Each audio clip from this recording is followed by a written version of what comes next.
اللهم صل على سيدنا ومولانا محمد وعلى ال سيدنا ومولانا محمد وبارك وسلم وصل عليه رب سيدنا ورب اشرح لي صدري ويسر لي من ویلو چې استعاره په اعتبار د لفظ سره په دوه قسمه باندې دا ک استعاره د لفظ مستعار په اعتبار سره په دوه قسمه باندې دا نو کدا لفظ مستعار اسم جنس به نریته ویل کېږي استعاره اصلیه او ک استعاره د لفظ مستعار اسم جنس نوي نو سببي لکه فعل بوي یا به مشتقات د فعل وي یا به حرف وي نو په دې صورت کې ته ویل کېږي استعاره تبعیه او بیا موږ دا خبره کړو چې د استعاره تبعیه څه کوي چې لکه د تشبیه مدار چې نه د استعاره مدار دا په تشبیه باندې او تشبیه دا د خبره تقاضا کوي چې دا د وجه شی لپاره موصوف شي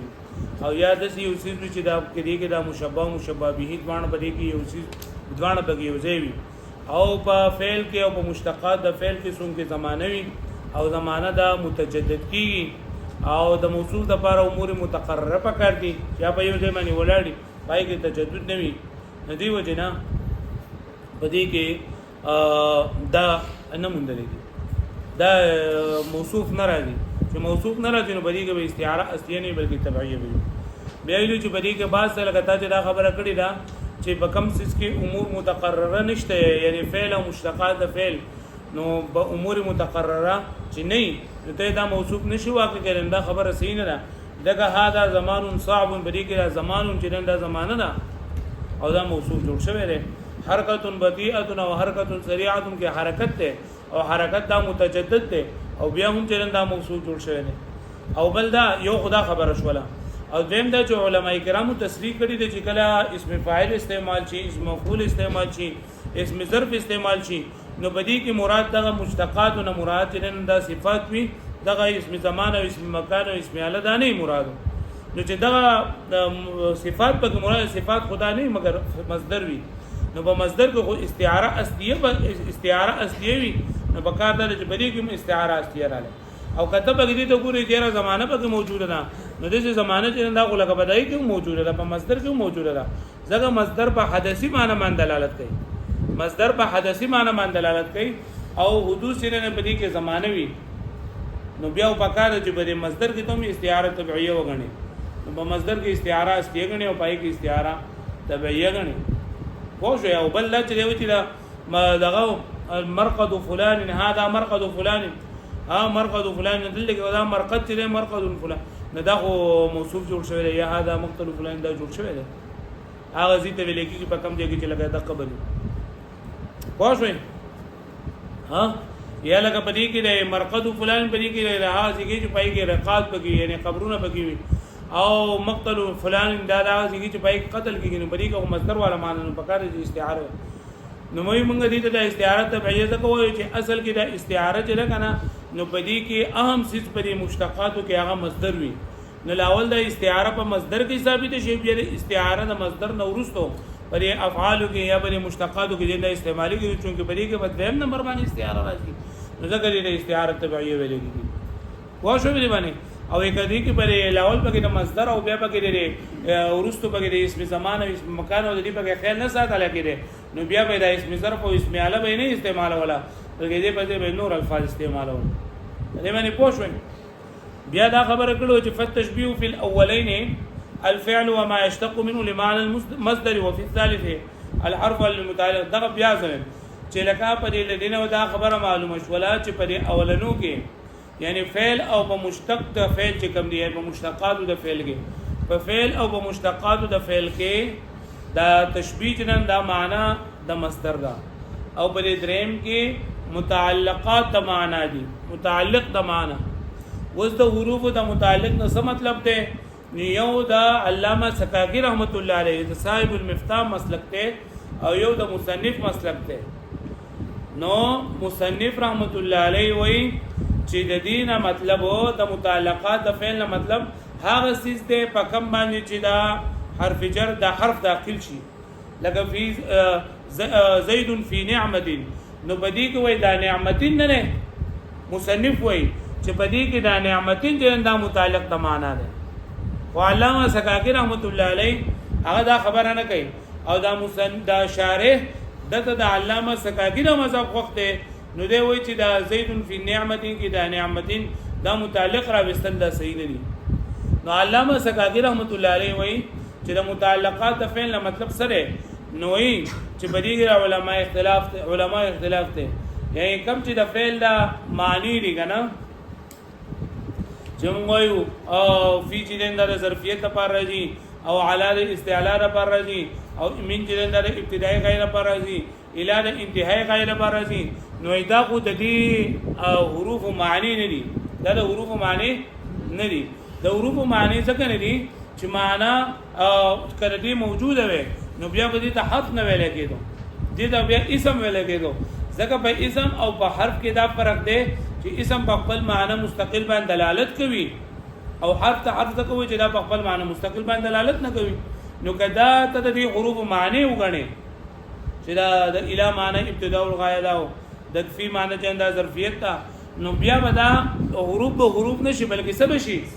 اسماء بشي نو دغه د دې چې دا کوم معنی دي کنه نو دا د دې معنا نه ده بلکې دا متعلق د معنا دي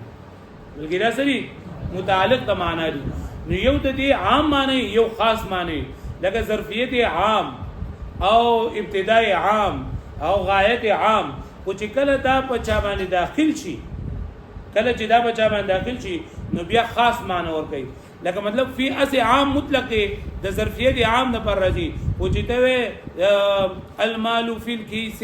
نو دل کې په دې کیس کې دا فی معنی وکړه د ظرفیت خاص یعنی خاص ظرف پکې دا وځي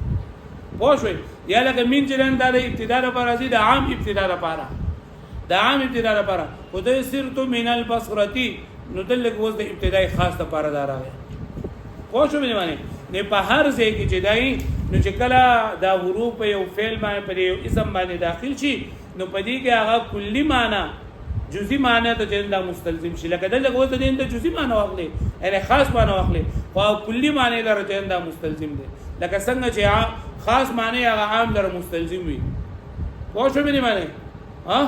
نو او مصنف رحمت الله علیه سوی چې لکه د متعلقات د معنا نه مراد د متعلقات د اصل مطلب داره کم باندې چې دا حرف داخل شوی خدا خبره چون کې د شارح تغور نه و او شارح تغور نه و نو ځکه دی وایي چې د مصنف رحمت الله علیه چې ویلي دي چې بزید فی نعمتین کې دا نعمتین چې نه نو دا د دې حرف متعلق دی نو دا خبره جنده صحیح نه ده په دې باندې پوښتنه تاسو دغه دوه غره به وای فتشبیه فی الاولین اولین وای تشبیه په الاولین په کې په کوم الاولین په کې چې کله پکې دا فعل او مشتقات د فعل وي نو بدی کې تشبیه جنا معنی د مصدر دا وفي الثالث او بل حرف کې متعلق معناه دا حرف هغه معنا ده متعلق د معنا د حرف الکه په دې باندې پوښتنه تاسو وای قال صاحب المفتاح دا وز علامه سکاکی رحمت الله صاحب المفتاح مطلب علامه سکاکی دی دا علامه سکاکی مذهب بیانوي چې المراد بمتعلقات معاني الحروف مراد د متعلقات د معنی د حروف یعنی معنی حروف د متعلقات د مطلب ما هغه دی يعبر بها چې تعبیر کولای کی په اسرا عنها داغینا عند تفسیر معانیها او وخت د معادری د معنی په تفسیر کې لکه مثل قولنا من معناها ابتداء الغايه لکه د من معنی د ابتداء غايه وفي معناها الظرفيه وكي معناها الغرض فهذه ليست معاني الحروف واذا د دې حروف معانی نه دي والا کچتدار دي حروف معنی و لما كانت حروفا بل اسماء بل ندا بدلاه به حروف نو بلکې دا بیا سو اسماء بو لان الاسميه والحرفيه انما هي باعتبار المعنى ځکه چې موږ وایو چې دا اسم دی او دا حرف دی نو دا په اعتبار د معنا سره موږ وایو چې په خپل معنا باندې دلالت کوي نو موږ وایو اسم دی چې په معنا دلالت کوي موږ سوې سره حرف دی وانما هي المتعلقات لمعانيها او دا ابتداء او ظرفیت او غرض دا د معانی متعلقات دي د معانی سری وزور وای اي اذا افادت هذه الحروف معاني وجكلا فائده ورکې دا حروف د معانیو د کم معنی لکه د جزئی معنی ورکې لکه ابتداء خاص یا ظرفیت خاص چې په چا باندې داخل شي نو بیا بلکې دغه ابتداء خاص یا ظرفیت خاص یا غایت خاص دا به مراد وي نو رجعت تلك المعاني نو راجع کیږي بدغه معنی الى هذه دي عام معنو تا یعنی مطلق ظرف تا مطلق ابتداء تا مطلق غرض تا بنوع استلزام په یو قسم استلزام مستلزم کېدو سره لکه څنګه چې هر خاص عام ته مستلزم وي دغه شان دي بدلی جزئی معنا دا کلی معنی دي چې دا مستلزم وي. وقول المصنف نقول المصنف في تمثيل متعلق معنى وحرف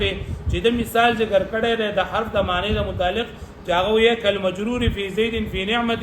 لك فزید فی نعمت کې دا مجرور د نعمتین شو ليس بصحیح دا صحیح نه بلکې صحیح خبره ده ها چې د څه ویل شي چې د دې د معنا غ متعلق چې هغه معنا کلی دا چې تعبیر داګې نه په حروف سره شوی دی دغه دې متعلق دی. لکه په دې خبره باندې پوه شئ تاسو په دې خبره باندې پوه شئ ها نو ګوره خلاص خبره څه شولا مصنف وای چې متعلقات د فعل د متعلقات د حرف څه مطلب دی نو مصنف وای علامه تفتزانی دغه تلخیص المفتاح والا چې کوم مصنف ته دی وای چې د دې نه مطلب د فی چې پچا باندې داخل شوی اته مراد دی او علامه زکاکو چې دا نه مرادو د فی چې پچا داخل شوی بلکې د حرف هغه معنی چې کوم دي کنه داغه هغه د حرف چې کوم معنی لګم وي د ابتدا لپاره دغه متعلقات د معنا دي او په هر ځای کې چې کوم دا په دې باندې داخل شي نو دغه بدیل مستلزم وي. واښو به دې معنی اوس په دې باندې تفریق کوي چې اذا كان تشبيه لمعنى المصدر چې کله تشبيه چلند دا معنا د مصدر لپاره ولمتعلق معنى الحرف او په حرف کې چلند دا متعلق د الف فيقدر التشبيه مقدر کولېږي به تشبيه فی نطقت الحاله چې ما بیان کو حال والحال ناطقه بكذا او دا حال دا خبر ورکوم کې بل سره اوس ما ته وګوره ته وی حال ما د حال خبر ورکو